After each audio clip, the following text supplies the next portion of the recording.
This is a tour of my house plants, mainly on the main floor, and it's May the 4th, 2018.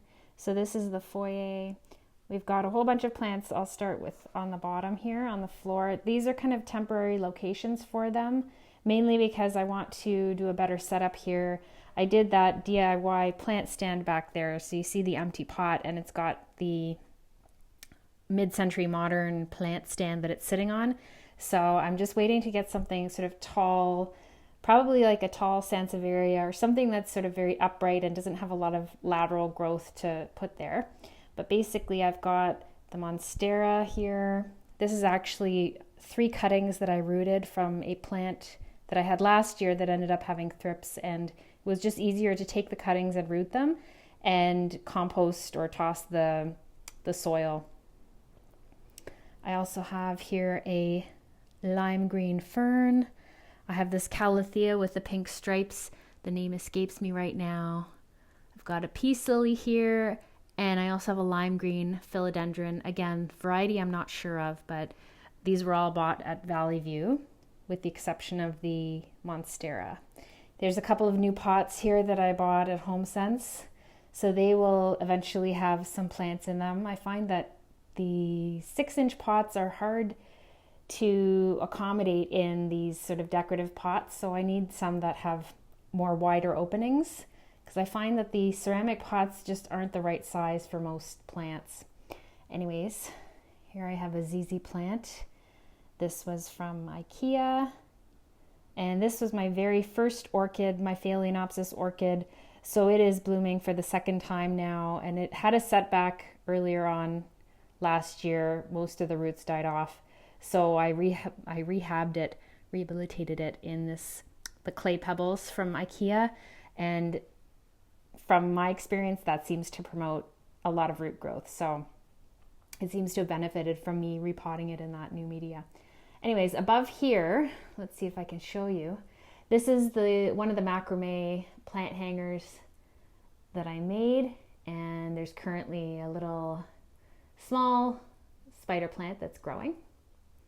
And then over here I have the other macrame plant hanger, which also has a spider plant in it right now. I do find that the spider plants make great hanging plants, which is no surprise and nothing new, but they really do a nice job of highlighting the macrame. And over here we've got a crocheted plant hanger that I crocheted.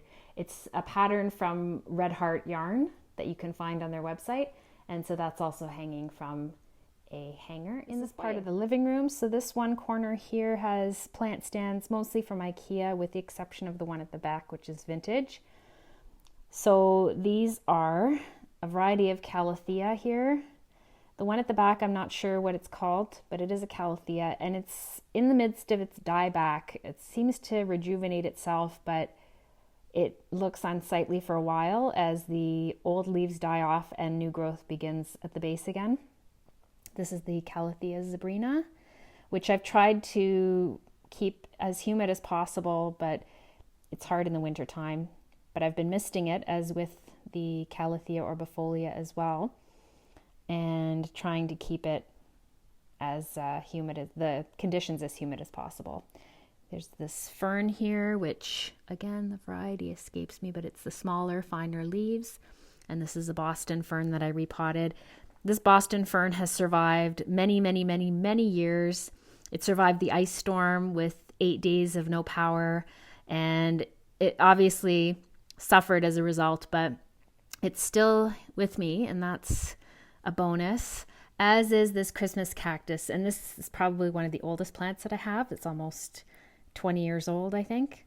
And it also survived the ice storm. So, and that was no joke. That was like the entire house was below freezing, like severely below freezing for 8 days. And somehow these guys made it through. I did move them to the basement to try and give them a bit of insulation, but still, they don't really prefer cold temperatures. And this is a Philodendron Brazil that I got from IKEA. Here in another corner of the living room, we have some pothos or syndapsis, and we've got the Philodendron Brazil here. We have a variegated pothos here. I I know it's not the scientific name. The Syndapsis pictus is here. This is actually cuttings from a parent plant that I got that's in another location in the house. A nice little Sansevieria and a prayer plant. And I forgot to mention the other corner of the living room gets artificial light for about 7 to 8 hours in the late afternoon, evening. And the calatheas and the ferns seem to like it there, and they like the light. And I have the same setup here. So I've got a lamp that's on timer, and it goes on for about 8 hours. This one actually a little bit longer, about 10 hours.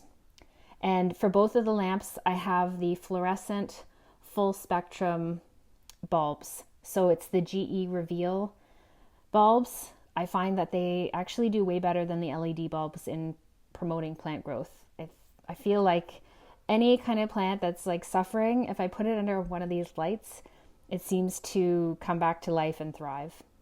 So that's the other corner of the living room. Here in part of the dining room, we have some orchids. I'm not gonna cover all the orchids in the house today, but the ones on the main floor will be included in this tour because they are among the other houseplants. So I have this peperomia, I forget what it's called, but again, it's a lime green. I like the color of lime green in plants. These two orchids were both donated. They were kind of sickly. The one on the right has already bloomed. It's finished blooming. And this one is in the midst of its bloom. So they were dehydrated and sick when I got them as sort of donations from friends. And I rehabilitated them and got them growing and happy in their environment. And they both bloomed for me. Actually, all of my Phalaenopsis orchids have bloomed for me a second time. Down here we have the Philodendron Xanadu and the Philodendron Saloum. They're currently sitting here because this window, this patio door, gets a lot of sun in the afternoon. And I've heard that they like filtered sun, so I will draw the shades when it gets really hot. But right now I want them to grow because they're kind of, this one I got recently, so I don't want it to kind of suffer from a lack of light. And this one had thrips. I treated it and it seems to be okay, but I want to make sure that I promote as much growth as possible. Swinging around to the other side of the dining room here, on the table we've got a whole bunch of orchids that were actually donated by a well-known nursery. I basically told them, look, I'm becoming a master gardener. I'm learning about orchid care. If you have any orchids that you are going to throw out that are on their last leg, please just set them aside and I will gladly take them. And so they were generous enough to give me 2 boxes of Phalaenopsis orchids. And so some of them they were in bloom when I got them and they're sort of just finishing up blooming. And then others, there's 2 over here that had bloomed and then they had a secondary flower spike, and so they are now putting out fresh blooms for me, so that's great because they were free. We have a peperomia, a watermelon peperomia down here. That actually was from leaf propagation that I did before Christmas. And this peperomia, which is, I can't remember the name, I should really remember them, was also from leaf propagation. And the parent plants for both of these are over here, which is the additional plants in the dining room. So unfortunately, the parent watermelon peperomia suffered a bit of a setback last year. It ended up having thrips, and so it's just coming back after being treated. The Pilea peperomoides is looking great. I got that at Canadian Tire. Cheapest price I could find, it was $7.99, and it's grown tremendously. And here is the other parent peperomia, which never had a setback and it looks quite healthy. Behind here we have another donated orchid, Alocasia amazonica, which I have several. This is one of them. This is the Calathea lancifolia, the Calathea mcquayana. I don't know if I'm pronouncing that correctly. It's got a bit of browning on the leaves, so I need to address that. But so far, so good. I've had it over a year and it's done okay. And the Calathea worcesii, which I'm probably pronouncing incorrectly, which unfortunately has suffered from my lack of knowledge regarding what type of water to give it. So I've kept it humid as well, like with the other Calatheas, but I was initially feeding it, watering it with tap water, which is a big no-no. So I've switched to filtered water now. This is the other section I'll cover. It's one of the bedrooms. The plant room that we have in the house is dedicated to plants, and that probably requires a tour in and of itself, but it's mostly orchids and things that are being propagated. So it doesn't have as many plants. It does have like plants other than orchids or seedlings, but it has a couple of sansevierias and it has the other alocasias. So I'm not going to cover those in this video, but here we've got a pothos, the variegated pothos. There we go. That was for my cutting.